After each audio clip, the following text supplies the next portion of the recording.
Fala aí, galerinha do Histórico, beleza? Aqui é o primeiro videozinho da série Guerra Fria, tá? A gente vai falar um pouquinho sobre a origem, sobre o conceito e um pouquinho também sobre a estrutura da Guerra Fria, tranquilo? Fica ligado aí, distrai não para não perder nada, beleza? Então, quando a gente fala sobre a origem da Guerra Fria, pessoal, existe uma polêmica entre os historiadores, tá? Para alguns historiadores, a Guerra Fria teria tido seu início em fevereiro de 1945, quando foi assinada a Conferência de Alta. Na Conferência de Alta, os representantes de Estados Unidos, União Soviética e Inglaterra, eles determinaram que ao vencer a guerra, e tudo indicava que eles venceriam a Segunda Guerra Mundial, o leste europeu ficaria sob influência soviética, enquanto o oeste europeu ficaria sob influência norte-americana. Para alguns historiadores, ao dividirem a Europa em zonas de influência capitalista e socialista, você teria tido aí o início da Guerra Fria. Outros historiadores consideram o período de julho de 1945 como o início da Guerra Fria, quando foi assinada a Conferência de Potsdam, quando você teve a rendição da Alemanha em maio, e em julho foi assinado o tratado que dividia a Alemanha em zonas de influência. Então, você teria a Alemanha Ocidental, de influência capitalista, e a Alemanha Oriental, de influência socialista. Então, para alguns historiadores, esse seria o início da Guerra Fria.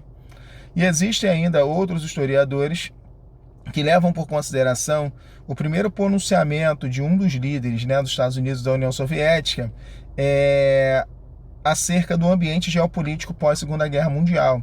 Então, consideram o ano de 1947, quando foi publicada a doutrina Truman pelo presidente dos Estados Unidos, Harry Truman, que foi o primeiro posicionamento de um dos líderes das duas grandes potências acerca desse ambiente geopolítico.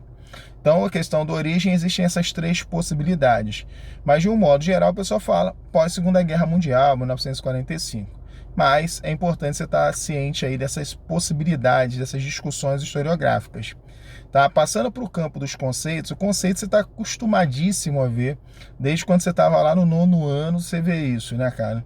Então, o conceito de Guerra Fria é uma disputa ideológica entre as duas grandes potências após a Segunda Guerra Mundial, marcado pela bipolaridade, ou seja, pela disputa pela hegemonia do globo pelas duas ideologias predominantes, o capitalismo e o socialismo. Porém, não pode perder de vista, pessoal, que existiam as guerras quentes no interior da Guerra Fria.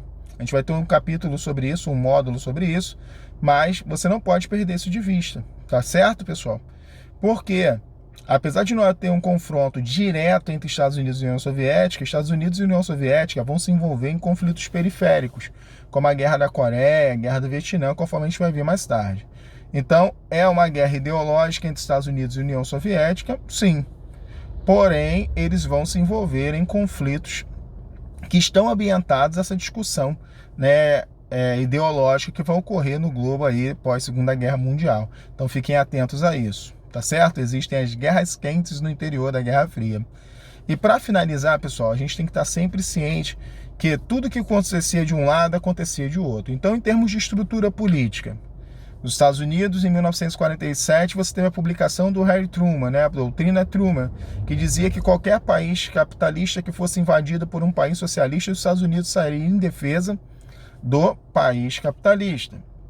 Já por conta disso, a União Soviética vai estar desenvolvendo a Cominform, que no caso seria uma troca de informações técnicas entre os países que vinham se tornando socialistas e recebiam apoio da União Soviética em termos técnicos, em termos estratégicos.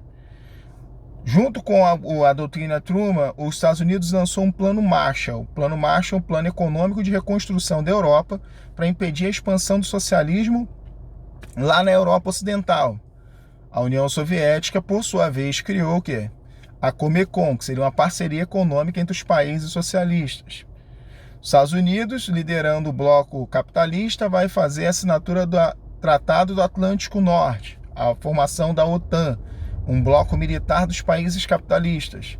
A União Soviética criou o Pacto de Varsóvia, onde você vai ter uma aliança militar entre os países socialistas do leste europeu. Os Estados Unidos tinha a CIA, a União Soviética tinha a KGB. Ou seja, em termos de estrutura política, econômica, militar ou ainda, né, de espionagem, tudo que aparecer de um lado, aparecer do outro. De um modo geral, os Estados Unidos estava sempre à frente. A única coisa que inicialmente os Estados Unidos não estava à frente era a questão da corrida espacial. A União Soviética esteve à frente pelo menos até 1969 com a questão do Apollo 11, né, ter chegado à Lua. Então, pessoal, a gente fecha por aqui esse vídeo. Falamos sobre origem, falamos sobre conceito, falamos sobre estrutura. Os vídeos são rapidinhos, que é só para tu dar aquela lembrada e fazer o exercício que está aí embaixo, valeu? Não deixa de fazer não, ficando com dúvida, manda a dúvida que eu respondo para você, valeu? Tchau, tchau, até mais, pessoal.